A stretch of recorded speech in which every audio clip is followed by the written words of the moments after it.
Yo, what is going on, you guys? Welcome back to another video. And in this video, I have an insane interview with B-Boys, who is a semi-pro, and I will ask him questions such as how to improve as a trio, when to take height, how to get more kills, how to pop off in these tournaments like Cash Cups, and many more. So make sure to stick around for the whole video, and I guarantee you will improve so much.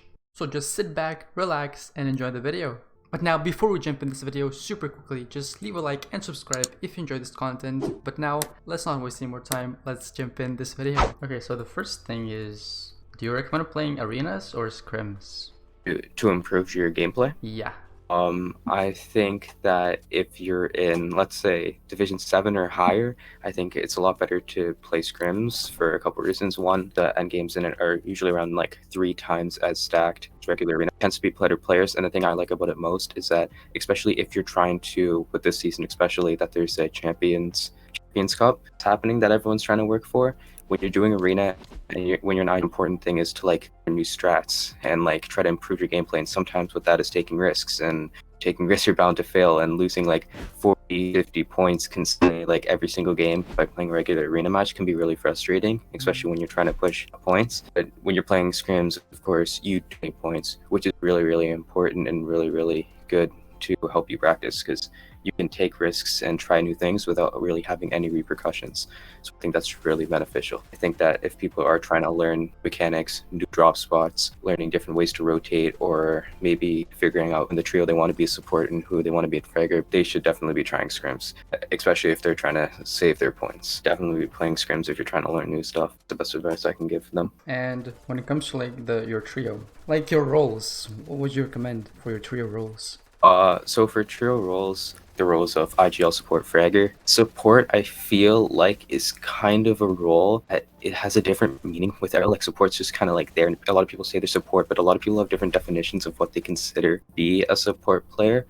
What I usually like is I like having a fragger who can also play support. Is someone who can still like frag out in fights, but I have my support player sticking like literally right behind me whenever I'm doing tarps, because when you're doing tarps in end games, especially if you're doing tarps that are just like burning through mats and you're having a far moving zone, that builds. And that's why I like the support player right beside me. So he's instantly there. I'm just like, drop me mats, give me all your brick, give me all your metal, and I can keep on going. And I think that's one of the parts of having a support player. Other than that, I've heard some people about saying that like they should only have like 2 weapons and all heals. I'm not really a big fan of that, because I still think the support player should still be doing like work for the trio and still be like really getting a lot of kills as well. Yeah. It's really up to the trio itself what your dynamic is, or if you feel like your support does better with fragging out, it's definitely something that you should just test out, see what's best for you, because of course every trio is different. For me personally, I like having my support just like another fragger, basically, who just does slightly different roles than my actual frag. Okay, how do you know to go for kills? Like, when do you go for kills in endgame? So trios, I think that if you're in a good position where you have mats and you have a lot of heals, I think that you should be just looking for like if you're in a good position, you think you have enough mats and enough ammo, just be looking for picks. And there's 2 ways that I say are good ways to be able to see if someone's in shambles. First way is ultimate low people are the most shamble people that you're confined, and they're usually have little to no mats and little to no shield, and that's usually a very easy to get people. Let's say I'm a tarp that's 2 layers above ultimate low, you can just edit your floor, shoot down on them, and there's usually very little ways that they can protect themselves. Another good way of being able to find people that are shambles for easy kills is looking for people who are running alongside Storm at the very, very back, to people who are also usually shambles, and especially the people that are near the back. Like, I cannot tell you how many times just shot at people who are at the back of their trios like line, like usually the fraggers at the very back. So easy to kill. It's very easy. Beams are really low HP. If you are shambles, let's say at the end of the game around 300 mats, my fraggers to jump down onto someone, try to get their mats, because even if people who are on ultimate low don't have any mats, remember, if you're in arena, you still get 150 just as a base marker. You'll get 50 wood, 50 brick, 50 metal, and that can still, at the very end game, be really good. Like 15 builds can do quite a bit for a trio. Another way that you can get more mats, which is a little trick I like to use. For example, let's say you have like 257 brick, your teammate has 153. You each give yourself like that little ending bit. I have 7 and he has 3. That's another build right there. And sometimes with a trio, you can get like 4 or 5 more builds. And it may not sound like a lot, but when you're in endgame, you know, no mats, would definitely love to see those 5 builds. And there's a lot of times where a trio actually has enough builds to build stuff, but it's all just separated in between. Like I'll have like 7, 4, and 3. My other teammate will have like 4, 6, and 8. We have like enough to actually get builds, but it's all like separated where we can't. I think that's another really good way that you should actually look at. You can usually get, with a trio especially, at least 4 to 5 free builds just by everyone giving each other their last digit of mats, so it evens out to all those if possible. So those are my best advice. If you're shambles, get your fraggers to go down, get whatever mats that they can, and go back up and view. Yeah. If you're not shambles, fraggers should just be going for picks for people that are at the back, the storm, or running alongside it, people who are like ultimate low, who are complete shambles. That's the best advice I can give someone for rotations. And okay, so at least for me, like I have trouble taking high ground. So like, what is the best time to take height? Best time is at the end game. The problem with like, and I mean by end game, let me specify, I mean like end game, not just like first moving zone. Like I'm talking about maybe like second moving zone, like where it's like everyone's very low on mats. Because the reason for it is that usually for most trios, the ones who aren't as experienced, you don't ever get refreshes, especially if you've seen a trio that's been up there for a limited period of time. They have never gotten any more mats. They are still stuck with whatever they got at the beginning, and usually they are complete shambles, and you can just use an easy launch pad or even just going up and taking height instantly. There's a couple things that you should look for you want to see if a trio is shamble. First, look at what materials they're using. For most people, they tend to use their brick and their metal first, right? They like to use their hard mats, and wood is kind of just like as a last resort of mats for what people use. If you've seen that they're using wood, and they're especially if they've been using wood for a long time, it's sometimes a key to show, hey, these guys are like on their last remaining mats. They don't have any hard mats. Also, look at how they're building. A lot of people, when they're at the end of their mats, only use a floor, and at the beginning you usually use like a floor and use double support, right? If you're only using one layer and just using a floor, they're definitely on their last little bits of mats, and they're trying to just extend it out as much as they can. I think that a lot of people are scared about going to height because you're kind of like worried about repercussions, and it's something that I actually had trouble with for a long time because I didn't want to mess up, especially like when I was at endgame. I'm like, oh well, what if I mess up height? I'd come in 5th instead of coming like 2nd. And my best advice is play scrims and just go like you're not losing anything by just trying to get height. You're doing a scrim. Like, you won't lose any points. It doesn't really have any meaning it's going to do. Practice trying to crank up for height, shoot height down. If you have a launch pad, don't be afraid to just use the launch pad and jump on them. Just practice to take height at the end of the game because you really don't have anything to lose, especially if you're practicing in a scrim. It will help you out because when you have a situation similar in, let's say, days when you start doing that, you'll have experience. You'll actually know what you're doing when you're trying to take height because height is the best position that you can take to win. You can even look at games in the World Cup. What is it now? Like over a year ago. Yeah. And then like it hasn't changed. Height has always been the best position. So just keep on practicing taking height. Don't be afraid of messing up, and look for people who have low mats and look for those two things. If they're using wood, especially if they're using wood for a long time, or if they're building single layers, those are usually the best ways to find people who are just completely shambles in height. Try to take advantage of that, and you'll probably win the game if you get it. So I guess we just need to practice more, or like just go for it. Don't be scared. Yeah, I'd say just go for it. Like you should just get the practice in, because if you mess up, even if you mess up, you'll learn. Watch VOD reviews. Watch why did I mess up? Did I not take it effectively? Did my trio get split when we were trying to take it? Even messing up is still because you can still look for things to improve on. It's a really big problem that a lot of people have is that they don't VOD review, and so many people say to VOD review, and a lot of people just don't take the time to do it because they'd rather play games rather than VOD review their own games. One, mainly because it's a lot more fun just to play your games, right? Instead of watching back at what you did. You will, if you VOD review, develop so much more as a player. The point is that you're your own biggest critic, and you're the one who is the most critical about yourself and your mistakes. And I think VOD reviewing, especially if you're VOD reviewing multiple games, multiple end games, let's say if you're taking height just as an example, it's the best way to look for errors as to why you lead, even if you mess up taking height. For patterns. Patterns is like the most important thing, and something that I always try to look for when I'm VOD reviewing, when I'm seeing a similar issue that's reoccurring over and over again. So for example, if you're VOD reviewing and you notice that your trio is constantly getting split while you're taking height, and that's the reason that you're not effectively being able to get it, because one of your teammates always gets knocked as you're trying to like crank up for height.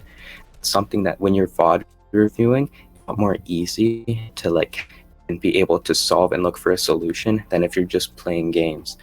When you're seeing VOD reviews, you're seeing exactly what you're doing, and at this point, not really thinking on your feet. You're able to have a more like of a process thought. You're able to like think more effectively, because when you're playing an endgame, you're really like thinking on your feet, and you're not able to like really think through, and you're really having to be really spontaneous in your decision making.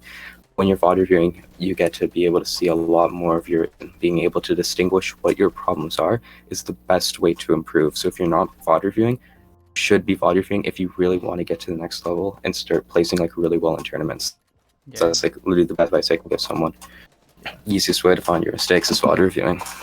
And do you VOD review at the end of each games or like at the end of the night? It usually depends. I VOD review in 2 different scenarios, and depending on the scenarios, I do different things. So basically, what I do is, let's say that we're playing Scrims and we've had a couple bad games in a row and we're not really getting the results that we wanted to have. So maybe it's we're dying off spawn a lot, or we're not making it far enough into endgame as we would have liked. Like let's say we thought we could have gotten like 3rd or like 1st in an endgame, but we only got like 10th or 11th or something like that.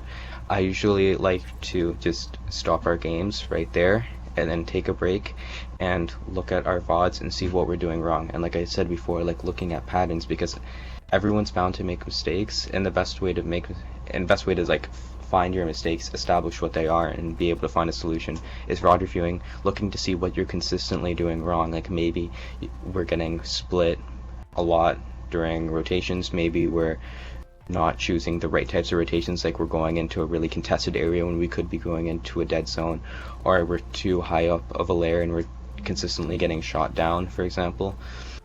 Doing that is like a really good way to just say, okay, this is what we're doing wrong, this is what we need to do to like fix our problem. Now let's go into these games knowing what we need to do to solve the problem, and let's try to get into better games and make better end games. But if we have just a good day, which is what we usually have, where we're just making it to consistent end games the entire day, I usually just VOD review right at the end, because no one's perfect. No matter how good you do, even if you win a game with 20 kills, you still did something wrong, because we're all human, we're all bound to make mistakes when we're playing, right?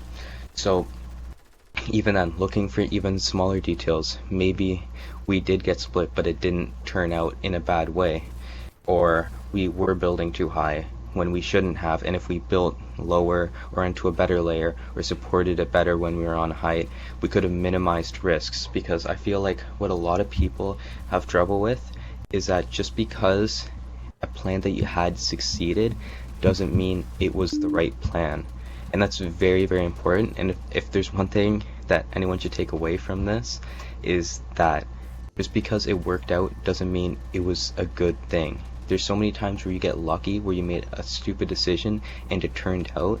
It was still a stupid decision and you still shouldn't have done it. And I think that's a very important thing to know. Was this even a smart fight? Just because we won the fight, should we have even taken this fight? Should we have even taken height at this time? Should we have even like been going for picks at the same time that we should have, because we hardly made it out alive and then we ended up winning the game? I think that's definitely something that you should look for as well. Just because, don't look at just stuff that messed up, look at stuff that succeeded but may have not even been a good idea. And that's something that I think people should also be looking for in VOD reviews. So even if you win a game, there's still improvements to be done? Always. There's a reason that we aren't World Cup champions, that we didn't make it to win FNCS every single time we played, or even for some of us made it to semis, because we have to improve. There's stuff in our game that's hindering our performances to be able to get to those like big stages, be able to get to those final rounds. Because I believe that everyone, no matter, even if you're like have some sort of disadvantage, like you're not playing claw, or maybe you have 60 to 70 ping, I feel like no matter what, there's always a way that you are able to win these games, no matter what. And what you should be looking for is, why didn't I? Because you could have won. Whenever you go into a game, you could be the winner. And if you're not the winner, why weren't you? What could you have done to be able to win? What could you maybe have improved on? Maybe it's your drop spot, maybe it's your rotation, maybe it's your tarping, maybe it's you're not finding dead side effectively, maybe it's your layering, maybe it's your box fights when you're fighting someone, maybe you're not getting enough picks. It could be anything. But if you're not getting the win, there's always a reason why you didn't get the win, and that's what you should be looking for. Just continue to strive to improve your games. And talking about drop spots, what do you Yep. drop?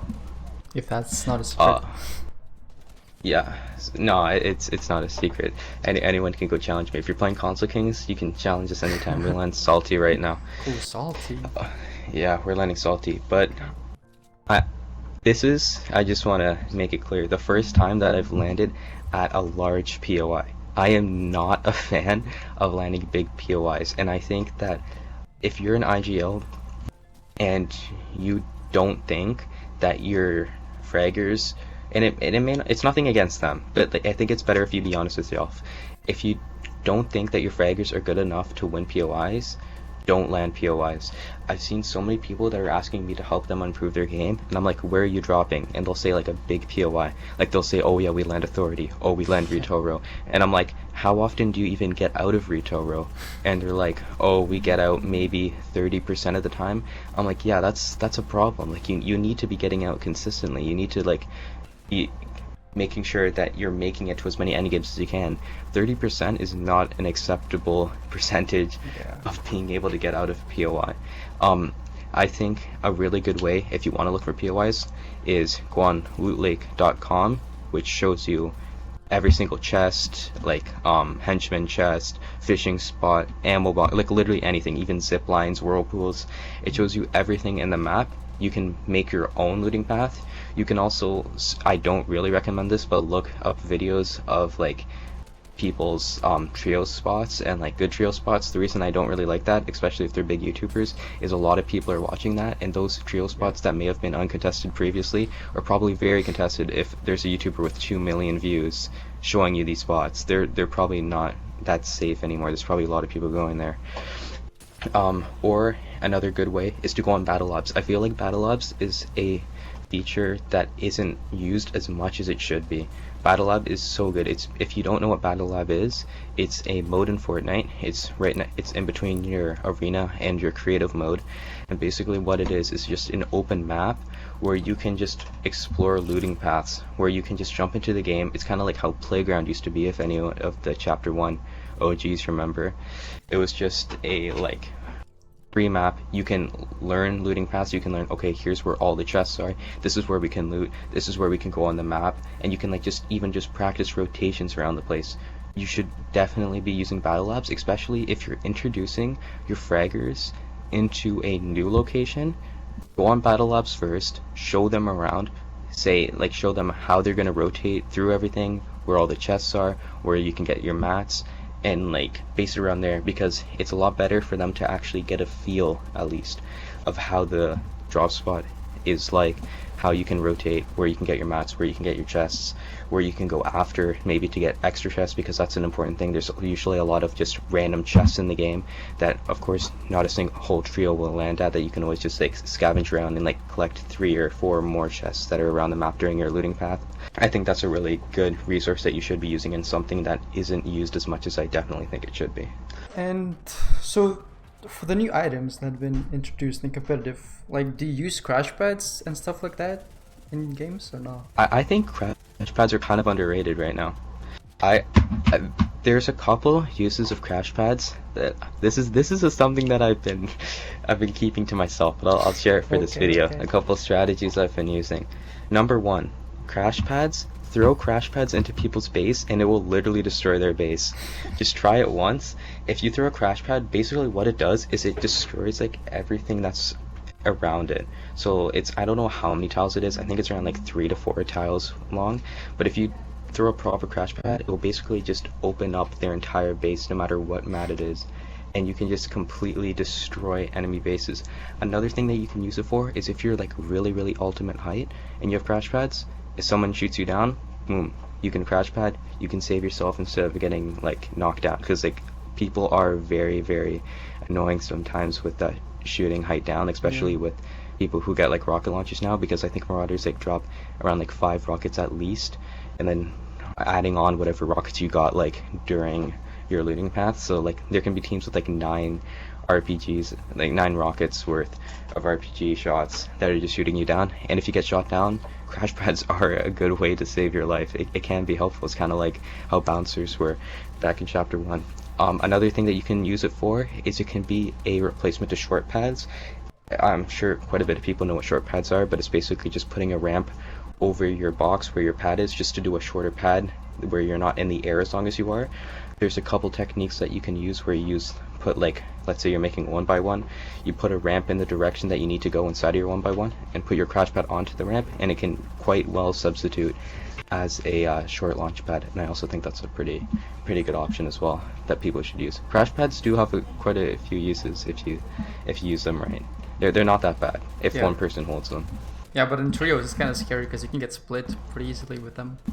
Yeah, definitely, and that's where a lot of coordination comes in play. What I usually do is we're basically, when we're playing the crash pad, standing like on top of each other, like we're standing like as close together as possible, and we're aiming for something. So when I crash pad, I'm usually crash padding onto another team's base and building on top of them.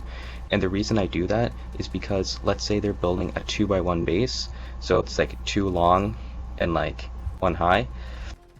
What you can do is you can build like anywhere around that, so it gives you a bit more of like an open area of where your teammates can land, because sometimes you land a little bit separated. But if you have like this bigger area, because you can build like beside them as well, it gives you like a bit more leeway of like where you land, and then everyone can like quickly build on top of their base. Like you're gonna land like right beside them, build on top of their base, and then just like stick together and loot up. You need to be coordinated, and it's something, again, practice in scrims, right? You're not going to lose anything. Practice crash padding and during rotates and scrims. Do it effectively, and it's actually quite useful. For the last question, is there any like general tips for people to like get better in the cash cups, like to do good in the cash cups? Number 1 tip I can give someone, especially, I don't know how much people know about the DreamHack tournament, but if you want to do good in DreamHack, play floppers. Like, I cannot stress enough how important it is to play floppers in DreamHack, and the reason I say that is because how the format's basically working is, maybe some people here have watched DreamHack Anaheim, but if you haven't, once you reach top 50, you get a placement point for every single position that you get. So from 50 and below, like when you get 49th, you get another point, 48th, you get another point. If you play floppers, especially if you play floppers at the right time, a full stack of floppers gives you 20 seconds of storm time plus whatever health you have. So you get 30 seconds, half a minute of time that you can be in storm for.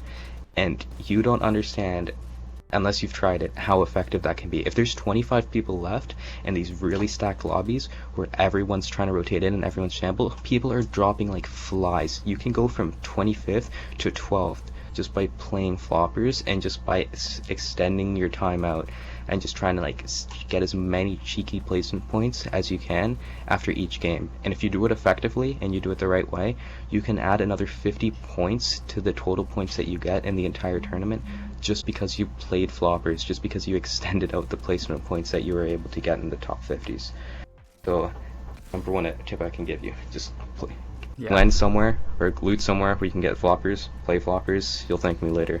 And also you can take height with floppers, like go in zone. Definitely. Yeah. Definitely. Or like you can shoot people who are like still running in, because everyone shambles at endgame.